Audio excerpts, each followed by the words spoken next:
Bendiciones de nuevo, maestro José Briceño, desde el estado de Texas, la ciudad de Dallas, transmitiendo verdad de reino.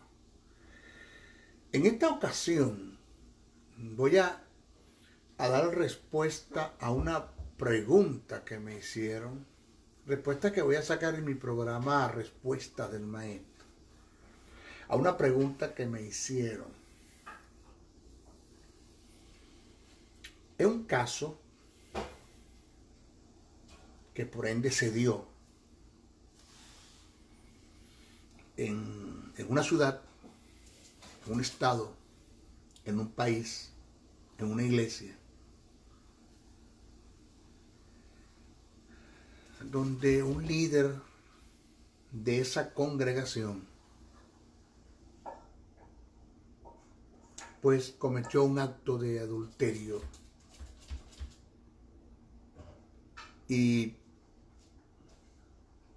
en dicho acto hubo un embarazo indebido o inesperado.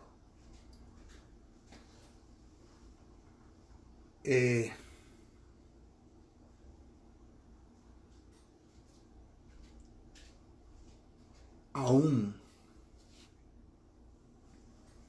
su esposa, la esposa de este señor, de este líder, está en la iglesia.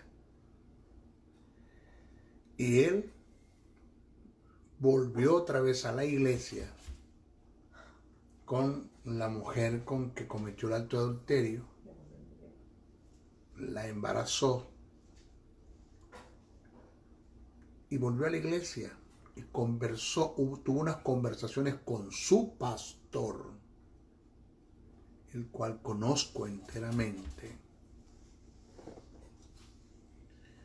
Y ya tuvimos unas disyuntivas por el asunto, porque tuve que llamarlo y conversar con él.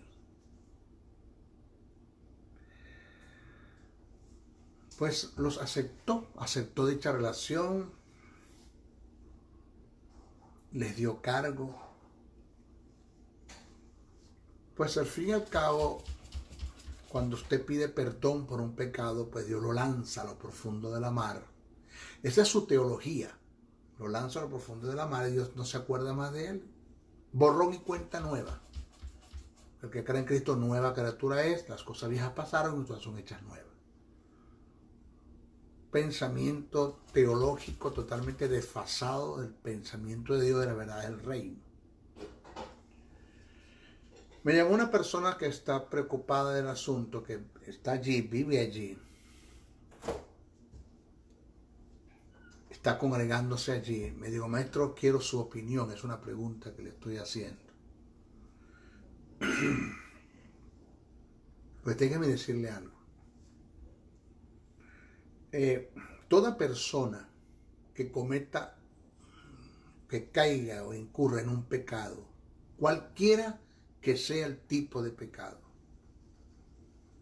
y pide perdón, pero no se aparta de ese pecado, no lo abandona, sino que se mantiene en el pecado, déjeme decirle que no hay tal cosa como decir de que Dios lo perdonó, borrón y cuenta nueva, que creen que Cristo nueva criatura es, las cosas ya pasaron, todas son hechas nuevas. Eso no es bíblico, no es escritural.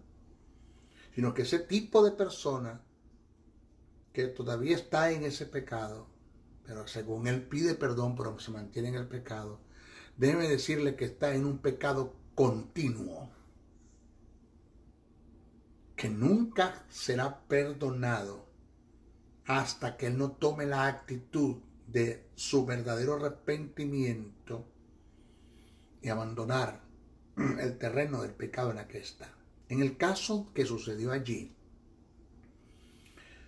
pues el líder me llama, una persona ahí en la iglesia preocupada me dice, maestro, ¿cómo usted ve eso mal? Eso está mal.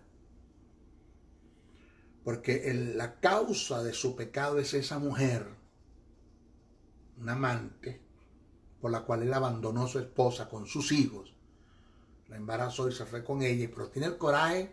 Eso no es coraje, es una cobardía, Eso no es coraje, eso es cobardía. De venir a congregarse a la iglesia o al lugar donde está la esposa, donde inclusive la esposa ejerce un liderazgo, porque era líder también allí, congregarse con una amante embarazada, va a buscar la forma de cómo divorciarse de esta para casarse con esta y una nueva relación.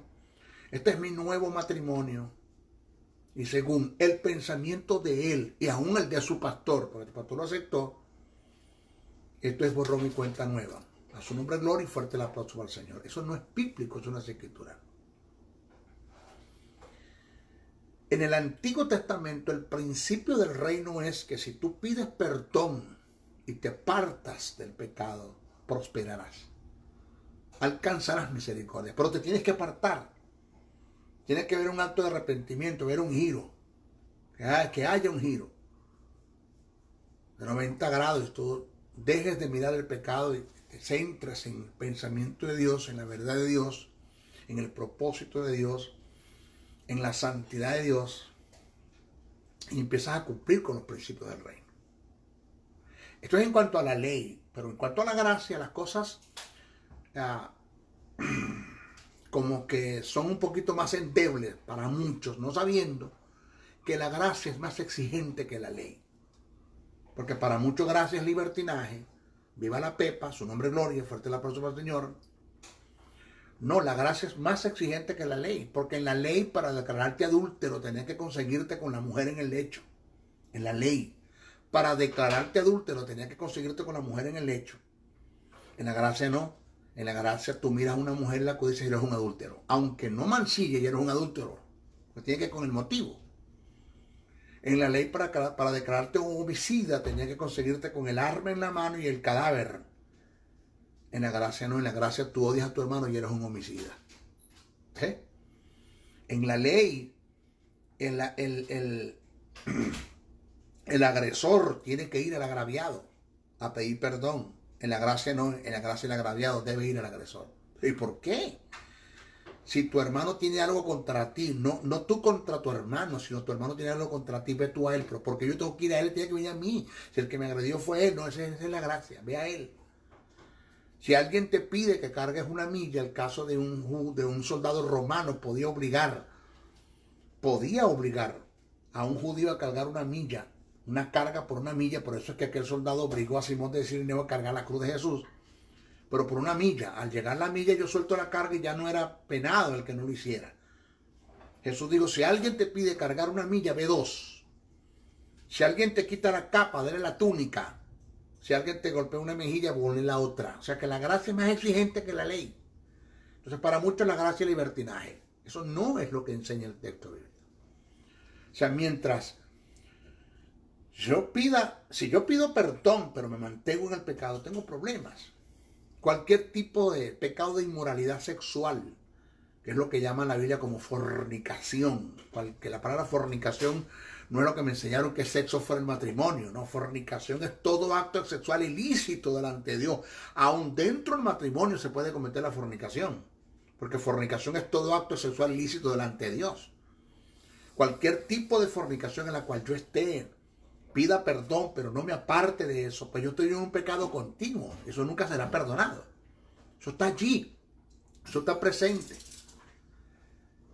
Cualquier pecado de resentimiento, diga raíces, que eso es el pecado de omisión, raíces de amargura, odio, falta de perdón, celo, envidia.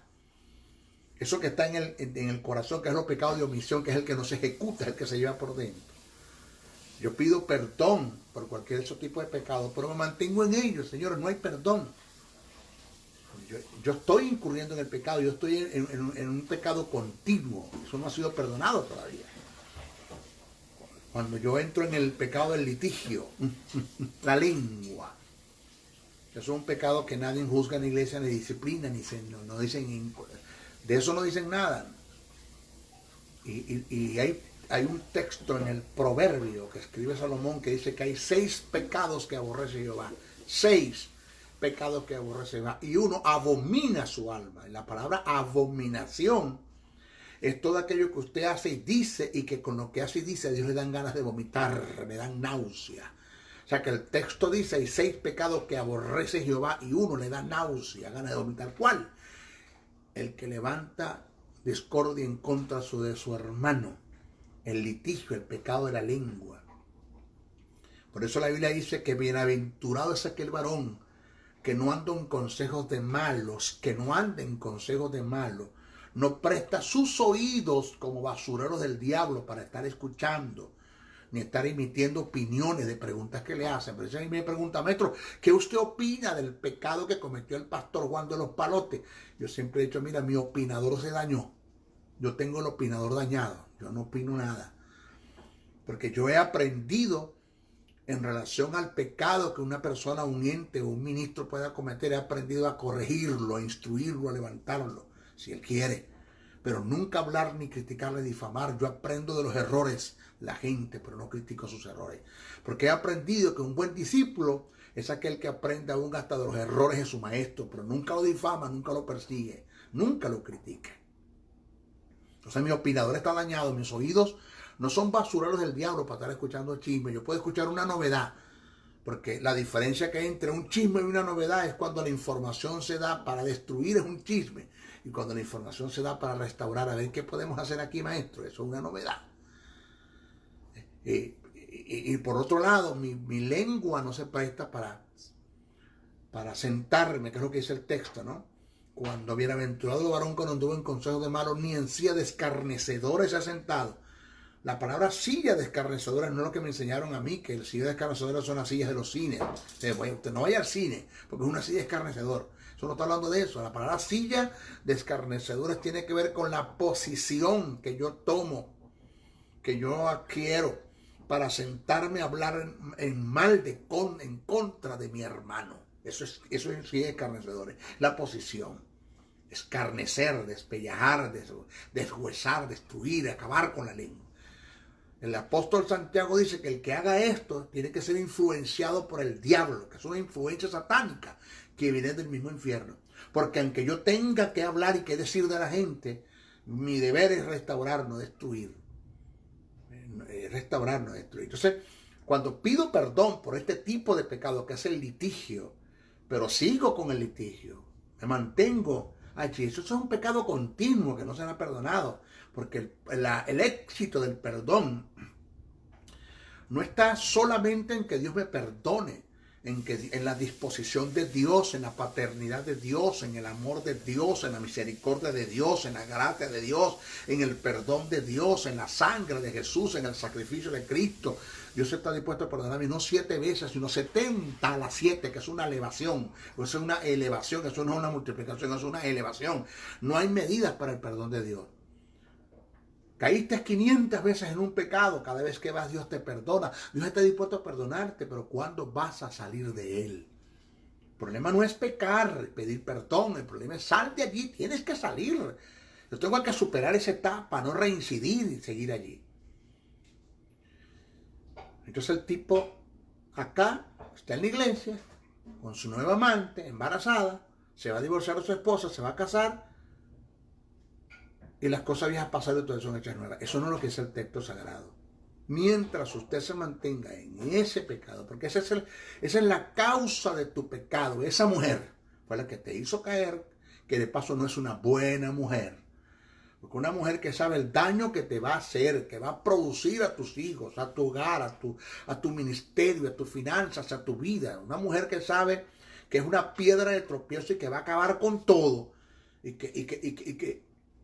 que indiscutiblemente va a hacer que seas desechado por Dios para su propósito eterno. Porque la salvación está allí, pero Dios te va a desechar para su propósito eterno. Ese tipo de mujer que sabe el daño que te está haciendo no es una buena mujer. Eso no es una buena mujer. Entonces imagínate que yo tengo 33 años con mi esposa, con Tamara Vera de Briceño, 2 hijos hermosos que me ha dado. Se ha comido las verdes. Pero otra viene a comerse las maduras. Otra viene a comerse las maduras. Y yo la dejo a ella, tú sabes, yo me voy. Y me meto con otra. Me voy. Después vengo casado. Y no solamente vengo casado, sino que vengo con un apostolado. Que eso se ha dado. Vengo con un apostolado. Eso es mentalidad diabólica. Eso es teología diabólica. Porque he conocido casos donde el hermano Juan de los Palotes, por decir algo, siempre digo Juan de los Palotes, tuvo una relación extramatrimonial o fuera del matrimonio, promiscuidad, destruyó un hogar porque el marido de la otra mujer se dio cuenta del asunto, destruyó ese hogar. Él vino a su casa, le contó a su esposa lo ayudó, la iglesia que pastoreaba lo restauró, después hicieron un culto de restauración, porque el pastor Juan de los Palotes se apartó del pecado, se restauró, eso está bien, yo no tengo problema con eso, eso está bien. Ese es el deber ser. El vete y no peques más, que fue lo que Jesús le dijo a la samaritana, a la adúltera, vete y no peques más. Ese es el deber ser, el que se confía en su pecado y se aparta, él prospera. Ese es el deber ser, eso está bien. Él fue restaurado. Pero ¿quién restauró el hogar que él destruyó? El hogar que él destruyó. Los hijos, ese hombre que se dio cuenta de lo que le hizo su pastor, porque confiaba en él, que esto es un caso que estoy hablando que fue patético también en nuestros liderazgos. En un país, en un estado, una nación. Destruyó un hogar, estuvo con la secretaria, su esposo se dio cuenta, destruyó el hogar. Él fue restaurado al año, a los 2 años. Restauramos un culto, hicieron un culto, un espectáculo, un culto para la restauración del pastor Juan de los Palotes. Ok, está bien, yo no tengo problema con eso. Vete y no peques más. El que confiesa en su pecado y aparte él prospera, pero ¿quién le da cuenta? ¿Quién da cuentas por el hogar que destruyó? Vaya a ver el lugar que destruyó. Vaya a ver a los hijos. Vaya a ver todo eso. O sea, en cuanto a perdón, se solucionó el problema. Ya Dios lo perdonó. Pero le tienes que dar cuentas a Dios en el tribunal por ese daño que no pudiste restaurar. Porque la gente cree que esto es pecar y borrón y cuenta nueva. Borrón y cuenta nueva, borrón y cuenta nueva. No, no, no, no. De los daños que tú cometas por causa del pecado que hiciste, que no puedes restaurar en la tierra, eso repercute para los galardones que vas a recibir en el momento que seas juzgado por el Señor. Eso resta galardones. Todos los daños que no se han restaurado, eso te va a restar galardones. Eso la gente no lo entiende. La gente cree que esto es borrón y cuenta nueva. No, no, no, no, no. Por eso es que cuando Zaqueo invita a Jesús y le dice, le regresaré a la gente 4 veces lo que le quité. Jesús dijo, este hombre entendió lo que es reino. Esa es la ley de la restitución. Este hombre entendió lo que es reino. Por eso es que Dios le dice a David, llévate a Betsabé ahora. Cometiste un error, mataste a su esposo. La mujer está embarazada, el hijo murió por causa del pecado, pero te la llevas ahora, no la vas a dejar allí. La ley de la restitución o de la restauración. Algo así como que yo le preste $10,000 al hermano Juan de los Palotes. El hermano se descarró y no me lo pagó, pero me lo conseguí 2 años después. Me dice, maestro, ¿cómo está? Bien, gracias, hijo. ¿Cómo le va? Bien. Maestro, me estoy congregando en una iglesia, estoy ejerciendo un liderazgo, quiero decirle que le quiero pedir perdón. ¿Perdón? ¿Por qué? Porque yo a usted le quité un día $10,000 prestados y no se lo pague, maestro. Usted me perdona. Digo, no, yo te perdono, pero págamelo, porque todavía me lo debes. Págamelo, porque todavía me lo debes. O sea, esto no es cuestión de pedir perdón por un pecado. Restaura el daño que existe. Trata de restaurar ese daño. Porque si no lo restaura, le vas a tener que dar cuentas a Dios en el tribunal. Cuando sea juzgado por Jesús, le vamos a dar cuenta a Jesús, uno, por el tiempo que tuvimos en el pecado. No te creas que si yo estoy 10 años en un pecado y le pido perdón a Dios, el pecado Dios me lo perdona, pero los 10 años que estuve en el pecado, Dios le tengo que dar cuentas al Señor por esos 10 años. ¿Tú sabes las grandes cosas que Dios pudo haber hecho conmigo y no hizo? Los ciegos que pudieron haber visto, los muertos que pudieron haber resucitado, las almas que se pudieron haber convertido, la gente que se pudo haber sanado y no se sanaron porque yo estuve 10 años en ese maldito pecado y fui inútil para Dios por estar en el pecado. ¿Ah? Fui un vaso de deshonra, no fui un vaso de honra, no fui útil para Dios. La inutilidad, los 10 años de inutilidad que tuve por causa del pecado, le tengo que dar cuenta a Dios. Esos 10 años me restan galardones. Porque el perdón está. Por eso estoy en el tribunal de Cristo, porque fui perdonado, fui salvo. Pero los 10 años me tienen que dar cuenta. Le tengo que dar cuenta a Dios por los daños no restituidos que cometí en ese tiempo que estuve en el pecado, por los pecados que hago. Le tengo que dar cuenta a Dios por las cosas que hice que Él no me mandó a hacer y le tengo que dar cuenta a Dios por las cosas que no hice que Él me mandó a hacer. Esto no es fácil. O sea, esto no es borrón y cuenta nueva. La sangre de Cristo, perdone usted que lo compare, ¿no?, con esto, pero la sangre de Cristo no es un pilar, como dicen por ahí, de agua bendita, que yo vengo y me lavo las manos y pa'lante. No, pa'lante no. La sangre de Cristo perdona el pecado, pero no restaura los daños los tiene que restaurar usted. La sangre de Cristo perdona pecado, pero usted tiene que apartarse del pecado en el que usted está para que esto pueda ser. Dice que si te apartas, prospera, dice el texto. Porque el problema es que para muchos la gracia es libertinaje, ¿no? Y la gracia es más exigente que la ley. Por eso es que nosotros continuamente tenemos que estar librando luchas, librando batallas, no guerra, porque ya la guerra la libró Cristo, librando luchas y batallas, esas luchas y batallas internas que tenemos con nuestro propio yo. El peor enemigo que tenemos nosotros para alcanzar el éxito somos nosotros mismos. Ni es el diablo, ni es el mundo, ni son los demonios, ni son las circunstancias, somos nosotros mismos, porque ni el diablo, ni el mundo, ni los demonios pueden hacer a nosotros lo que nosotros queramos que haga. El libre albedrío, Dios nos los entregó, el determinismo, yo determino qué hago con mi vida. Yo determino, le tengo que dar cuenta a Dios por todo eso. Por eso es que la fuerza de la voluntad, el encaraten, el dominio propio, es una virtud muy importante que nosotros debemos tener para lograr alcanzar el éxito y lograr que Dios alcance su objetivo y cumpla su propósito en nosotros. El libre albedrío. La fuerza de la voluntad, el encaraten, el dominio propio.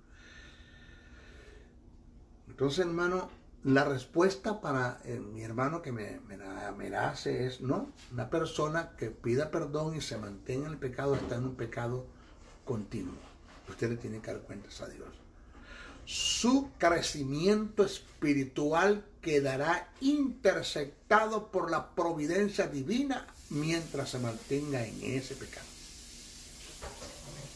Así es sencillo. Mientras se mantenga en ese pecado, la providencia divina será interceptada. El texto dice, cuando una mujer es aborrecida por causa de adulterio, Jesús habla de la mujer que cometió el adulterio y el hombre la aborrece. Dice que el que se casa con la mujer comete adulterio, pero el que se casa con el hombre no. El hombre es libre para casarse, pero el que cometió el error fue ella, no él. Entonces, aquí hay un problema de un pecado que yo tengo que confesar y tengo que abandonar. Así de sencillo.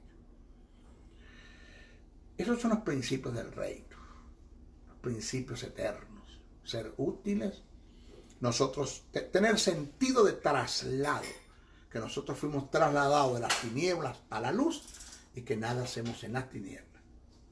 Entender, señores, que nosotros no somos embajadores de Cristo en el mundo, en la iglesia para un mundo, y no somos espías del diablo dentro de la iglesia. No.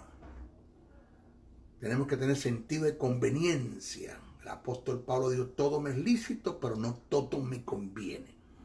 Lo que yo haga no me condena, pero no me conviene, me resta. Pablo dice, hablando de la carrera ministerial, dice que cuando él corre golpeando su propio cuerpo. La palabra golpear mi propio cuerpo significa me mantengo en mansedumbre, me mantengo en disciplina a mí mismo, golpeándome a mí mismo. No vaya a ser que después de haber sido un predicador del evangelio para muchos, venga a ser descalificado por Dios. ¿Descalificado de qué? Del ejercicio de ministerios con pérdidas de recompensa eterna. Es lo que el apóstol Pablo quiere decir allí. Porque en una carrera ministerial, dice Pablo que nos despojemos de todo peso y del pecado que nos asedia. Hay cosas que hacemos que no son pecados, pero que son pesos que nos restan a la carrera ministerial. Y hay cosas que hacemos que son pecados y nos eliminan de la carrera ministerial. Así es sencillo.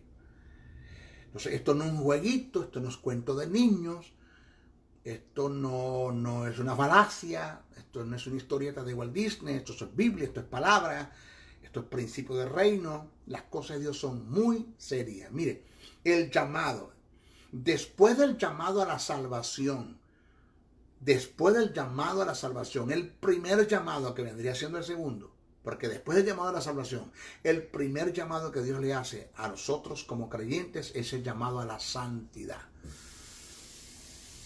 el primer llamado. Si usted no entiende y atiende este llamado, atiende de atender y entiende de entender el llamado de la santidad y lo serio que es esto, usted no califica para otro tipo de llamado. Así de sencillo. Usted se estancó en su vida espiritual. El llamado a la santidad es tan serio que la única virtud, oiga, la única virtud que Dios tiene elevada a la 3 es la santidad. Usted no va a conseguir en ninguna parte cuando Dios dice yo soy omnipresente, omnipresente, omnipresente, omnipotente, omnipotente, omnipotente, omnisciente, omnisciente, omnisciente, eterno, eterno, eterno. Pero cuando se habla de la santidad, está elevada a la 3. Yo soy santo, santo, santo.